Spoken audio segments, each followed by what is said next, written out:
Hello everyone, welcome to GGN. Today is Monday, April 1st, 2013. I'm Darko. Hope all of you had a happy Easter and a good weekend. I'm going to cover a lot of different news, Asia, Syria, Israel, and in the second video I'll get into some police state. U.S. moves destroyer closer to North Korea coast, says the officials. The U.S. is shifting a guided missile destroyer in the Pacific to waters off the Korean peninsula as tensions mount with North Korea.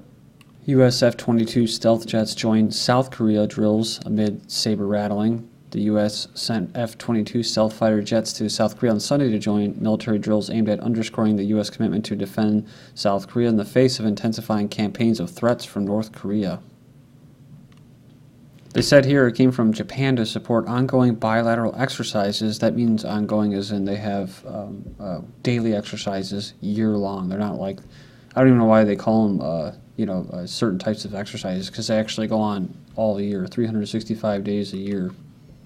But it's not provoking, so just The U.S. military in South Korea said in a statement that urged North Korea to restrain itself. North Korea will achieve nothing by threats or provocations, which will only further isolate North Korea and undermine international efforts to ensure peace and stability.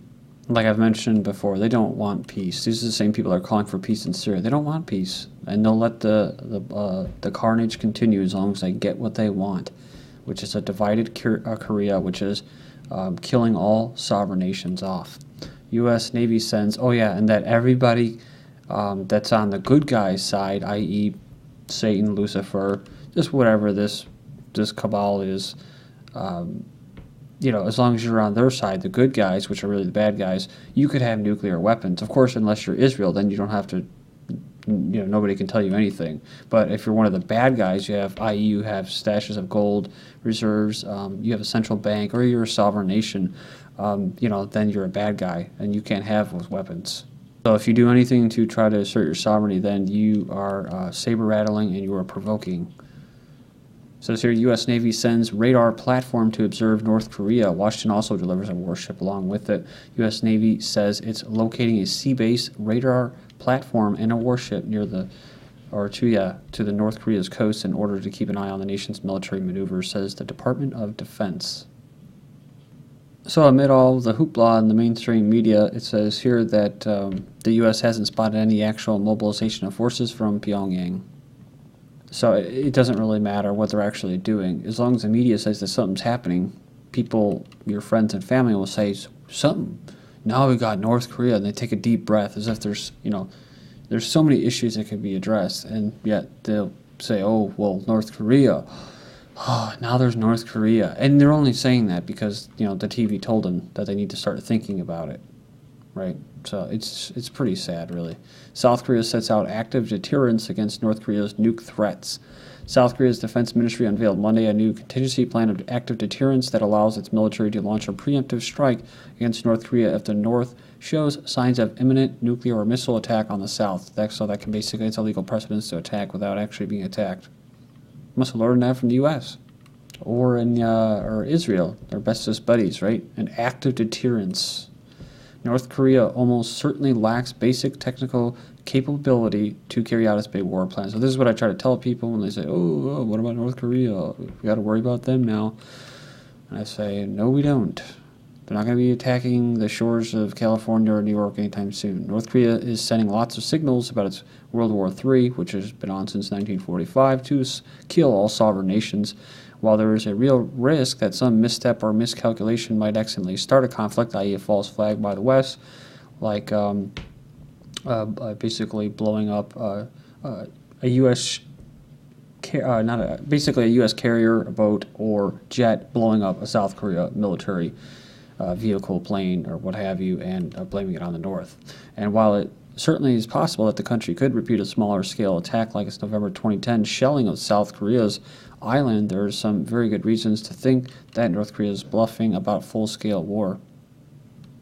They're talking about the U.S. mainland strike plan. It's detailed on a chart in Kim Jong-un's war room, in which it launches simultaneous missile strikes on Guam, Hawaii, major cities on the west and east coasts. So I just want to know how they actually get this intelligence of this. They say they haven't appeared to have mastered the technology to miniaturize these nuclear weapons enough to put them on top of a missile. Individual from the Asian Pacific editor for military technology says here, wrote an article in CNN and pointed out no, North Korea can't hit Hawaii. There's little or no chance that it could successfully land a missile on Guam, Hawaii, or anywhere else outside the Korean peninsula that U.S. forces may be stationed. So amidst all this stuff that's going on about war, North Korea appoints a reformist prime minister amid state of war for the economy. They reappointed the economic reformist Pak Pong-ju as prime minister amid the country's escalating tensions with the South Korea. It says here they are at a state of war with him. Or at least they're considering that. So he was reportedly dismissed as prime minister in 2007 after he suggested a U.S.-style wage system. Observers say the North Korean premier is not expected to implement radical economic reforms, but he is likely to shift part of the country's massive military spending into the economy. So this all comes after the South Korea and the U.S. signed a new military pact in response to what they called even low-level provocations. Basically, the U.S. will be by South Korea's side to attack. Chinese Navy conducts West Pacific live-fire drills. Remember, we just talked about Russia deploying like 35 warships or something. At least that's what's going on in the news cycle. Major exercises, basically. The Chinese Navy conducted a target practice drill using live ammunition in the public waters of the West Pacific Ocean on Sunday. It was conducted by the China's Navy Naiha fleet. So it says here, this fleet, since entering the training sections of the West Pacific, has also run anti-terrorism and anti-piracy exercises, as well as anti-missile, anti-airstrike, and anti-everything. So they were practicing daytime landing of warship carrier helicopters plus search and rescue. Fearing Chinese censors, Paramount changes World War Z. So it goes on here and says that they were worried about a minor plot point that involved a sensitive topic, China. In an offending scene, characters debate the geographic origin of an outbreak that caused a zombie apocalypse and pointed to China, the Paramount exec told the Wrap. It says, given the fast-rising prominence of the Chinese market, state censorship, and quotas for the U.S. releases, the studio advised the movie producers to drop the reference to China and cite a different country as a possible source of the pandemic. They said that they did a similar correction or adjustment to the recent movie here, Iron Man 3. Let's not forget Red Dawn villains switched from China to North Korea. Changed that up at the last minute. Prime Minister set to sign China currency deal and boost the exporters from Australia. A currency deal enabling the Australian dollar to be converted directly into Chinese yuan, slashing costs for thousands of businesses, is set to be the centerpiece of Julia Gillard's mission to China next weekend. They would become the third country after the U.S. and Japan to secure such an arrangement from China, which is Australia's top trading partner. Exports and imports totaling $120 billion per year. Hopefully you guys remember this from back in 2010. China rushed to drop dollar and bilateral trade, stop using the dollar to settle bilateral trade instead of using the ruble or yuan through the move. It says, though the move is not meant to signal a challenge to the dollar. This is from March 20th, 2013. Biggest exporter, Australia, boosts iron ore forecast on China. Australia, the world's biggest iron ore exporter, raises price estimate for this year on expectations that increased steel consumption will boost imports into leading buyer China. This is from 2004. Booming China devouring raw materials. Producers and suppliers struggle to feed a voracious appetite. Talking about China's manufacturing industry. Russia not obliged to notify West of Wargames, says the ministry. Russia was not obligated to notify Western countries beforehand of its recent snap military exercises, a top Russian defense ministry said.